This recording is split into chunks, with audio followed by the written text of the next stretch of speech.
ఏహే అప్పుడు పొంగులేట్ సీన్ అన్న వెళ్తాయన్న బాంబులు ఒక్కడి కూడా వెళ్తలేవు అని అందరూ అనుకుంటుండొచ్చు.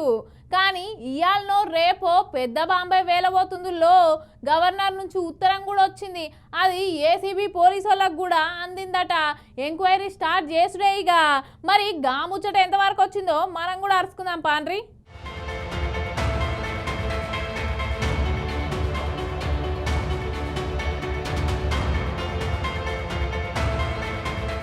హైదరాబాద్ ఆలతి పెంచడానికి బీఆర్ఎస్ సర్కార్ ఉన్నప్పుడు ట్యాంక్ బండ్ మీద కార్ రేసింగ్ పోటీలు జరిగినాయి యాదే కదా.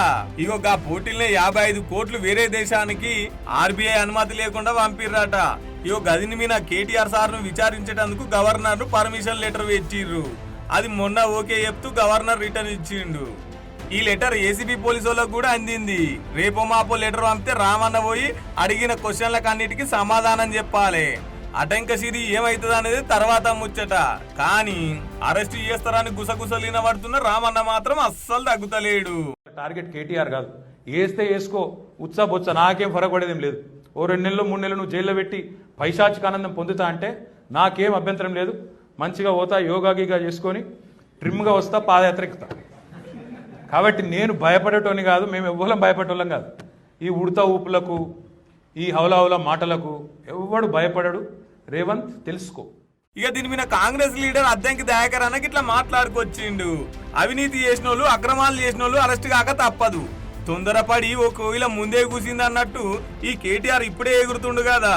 అంతా కేటీఆర్ శాఖలనే అవినీతి జరిగింది అనుకొచ్చిండు. ఇంకేమన్నాడంటే హైదరాబాద్ చుట్టుపక్కల ఉన్న కోట్ల విలువ చేసే 30 ఎకరాల భూమిని గుంజుకున్నోళ్ళు ఇవాళ లగిచెర్ల రైతుల గురించి మాట్లాడుతున్నారా?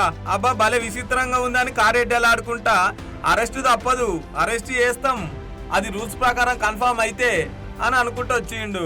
అవినీతి అక్రమం చేసిన ప్రతి వాళ్ళు కూడా అరెస్ట్ కాక తప్పదు. ఈ మధ్య పదే ట్విట్టర్ నన్ను దమ్ముంటే అరెస్ట్ చేసుకోండి అని సన్నాయి నొక్కులు నొక్కుతున్న వైనం మనం చూస్తున్నాం.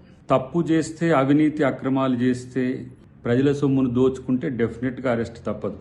ఎందుకు తొందరపడి ముందే కూస్తుందో ఈ కోయిల తెలియదు. కానీ తెలంగాణ వచ్చినాక జరిగిన అవినీతిలో మేజర్ పార్ట్ ఎలా కేటీఆర్ శాఖలకు సంబంధించే ఉన్నట్టుగా సమాచారం ఉంది. అంతేకాకుండా అన్నిటికీ అపెక్స్గా ఈరోజు మాజీ ముఖ్యమంత్రి కూడా దానికి బాధ్యుడై ఉంటాడు. కాబట్టి అరెస్ట్ చేయండి దమ్ము ఉంటే అనేది కాదు. అవినీతి జరిగితే అరెస్టు ఉంటుంది, అక్రమం జరిగితే అరెస్టు ఉంటుంది. కాబట్టి అవి ప్రాతిపదిక లేకుండా మీ మాదిరిగా ఇష్టం వచ్చినట్టుగా మీకు వ్యతిరేకంగా ఉంటే తీసుకొచ్చి జైల్లో పెట్టినట్టుగా, జైల్లో పెడితే గమ్మున కూర్చుంటారని గతంలో మీరు అనుకున్నట్టు ఫార్ములా ఈ ప్రభుత్వానికి ఉండదు. శాస్త్రీయంగా, సాక్ష్యబద్ధంగా ఉన్న అంశాల పట్లనే చర్యలు ఉంటాయి. ఈ గిట్కెళ్ళి ఎమ్మెల్సీ దేశపతి శ్రీనివాస్ అన్న లైన్లోకి వచ్చి చెయ్యిరి, మా సార్ అప్పుడే చెప్తుండు కదా అరెస్ట్ చేయరని. మీరు ఒకవేళ కేటీఆర్ అన్నను అరెస్ట్ చేస్తా అంటారు కాబట్టి లగిచెర్ల రైతులను ఏ జైల్లో పెట్టిరో మా కేటీఆర్ అన్నను కూడా గా జైల్లోనే పెట్టాలి. ఎందుకంటే రైతులకు ధైర్యాన్ని నింపుతాడు.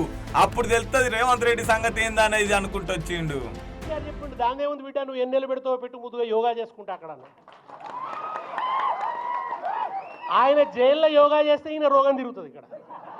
ఆయనకు తెలుసు లోపల భయం అవుతున్నది, పీకుతున్నది, ఎద్దునా వద్దా. ఇప్పుడు ఎన్ని రోజులా వేస్తా అని చెప్పోటి వేసుకోపోను. లగచర్ల రైతులతో పాటు పోతాడు, కూర్చుంటాడు, వాళ్ళకి అక్కడ లోపల ధైర్యం చెప్తాడు. తీసుకపో రేవంత్ రెడ్డి, లగచర్ల రైతులు ఎక్కడున్నారో అక్కడే పెట్టు మా కేటీఆర్ను కూడా. ఆ రైతులతో పాటు పెట్టు నీకు దమ్ముంటే. ఇవాళ జైలు వేస్తా అంటాడు. ఎందుకు? నీ అమృత్ కంపెనీల సంగతి చెప్తున్నందుక, నీ అన్నదమ్ముల దోపిడీ గురించి చెప్తున్నందుక. ఎందుకు వేస్తావు కేటీఆర్ను? మూసీలో నువ్వు ఇండ్లు కూడా కొడుతున్నందుక, మూసీ పేరిట. ఈయనకు రైతు బంధుకు పైసలు ఇచ్చినందుకు లేవట, మూసీలో వచ్చేందుకు 1,50,000 కోట్లు ఉన్నాయట.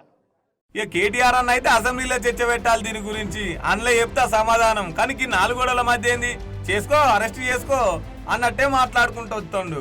నువ్వు నిజంగానే మొగాడు అయితే 10 రోజులు ఇదంతా ఒడిచిపోయినాక మిగిలిన 4-5 రోజులు ఉన్నాయి కదా, ఈ స్కాము ఆ స్కామ్ అంటున్నావు కదా, మొగోనివైతే అసెంబ్లీలో చర్చ పెట్టు, అక్కడనే సమాధానం చెప్తా నీకు. అసెంబ్లీలోనే చెప్తా ఉన్నా. ఈ ఫార్ములా ఆ ఫార్ములా అంటున్నావు కదా, ఏ ఫార్ములా అన్నదే నీ ఇష్టం. తీసుకురా అసెంబ్లీలో పెట్టు, 4 గోడల మధ్యన క్యాబినెట్లో కూర్చొని ఎవరిని ఎట్లా లోపల పెట్టాలి, ఎవరి మీద ఏం కేసు పెట్టాలి, ఎవరిని ఎప్పుడు నూకాలి, ఇది కాదు ప్రభుత్వం చేయాల్సిన పని. ప్రభుత్వం చేయాల్సిన పని ప్రజాహితమైన పని చేయాలి, ప్రజలకు మంచి చేసే ఆలోచన చేయాలి. ఇక మొత్తం మీద అయితే ఇవాళ రేపు కేటీఆర్ అన్నకు ఏసీబీ పోలీసుల నుంచి లెటర్లు వస్తాయి, ఎంక్వైరీ చాలా అవుతుంది. గా ఎంక్వైరీ నడిచిన తర్వాత అసలు కథ ఏంది అనేది బయటకు వచ్చిన తర్వాత అసలు ఆట ముంగట్టు ఉంటది అన్నట్టు. ఇప్పటికి గింతే.